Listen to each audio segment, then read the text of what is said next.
You ever feel like your mind is a web browser with just way too many tabs open?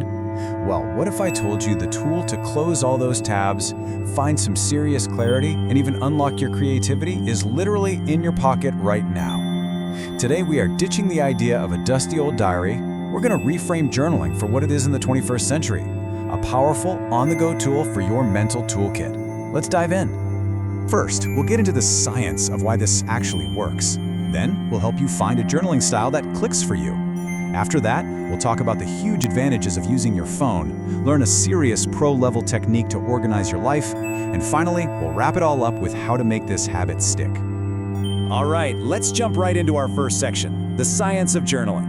And I want to be clear, this isn't just about feelings and vibes. We're talking about measurable, biological changes that this simple habit can kickstart in your brain and body. Let me just start with a question for you.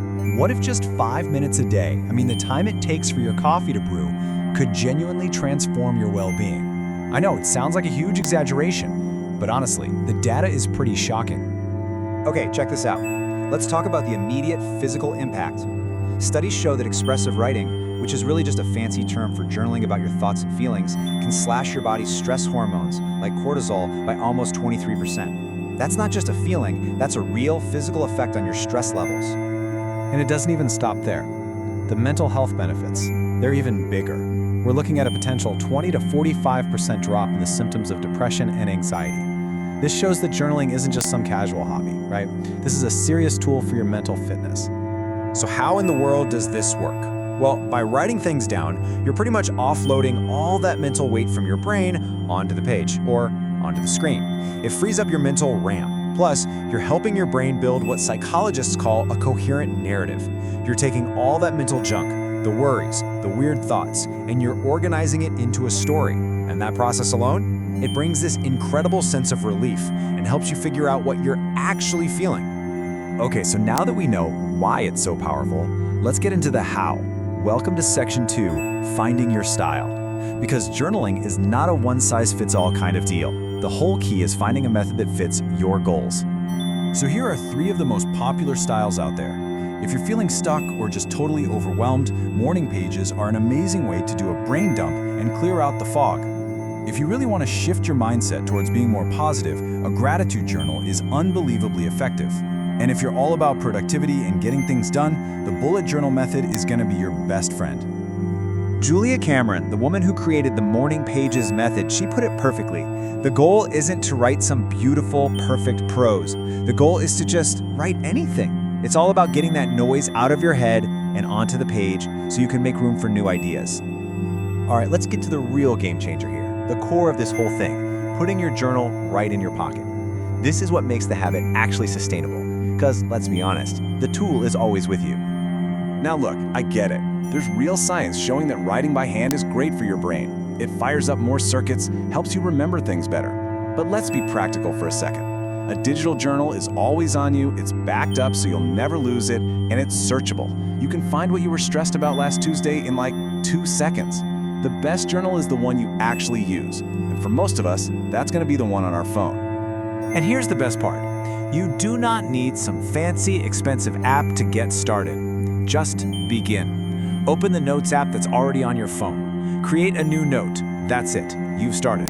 It's private, it's instant, and there is absolutely zero friction. No excuses. You ready to level up? Let's talk about a super powerful technique you can use in that same Notes app to go from feeling completely overwhelmed to being incredibly organized and in control. It's called the Eisenhower Matrix. And yeah, it's named after President Eisenhower, who was an absolute master of productivity. It's a simple but brilliant way to sort your to-do list not just by what's due soon, but by what actually matters. First up, Quadrant 1, urgent and important. This is the stuff that's on fire. These are your crises, your hard deadlines, the problems you have to solve right now. The game plan here is simple. Do it now. Now, Quadrant 2, this is the magic quadrant. It's important, but it's not urgent.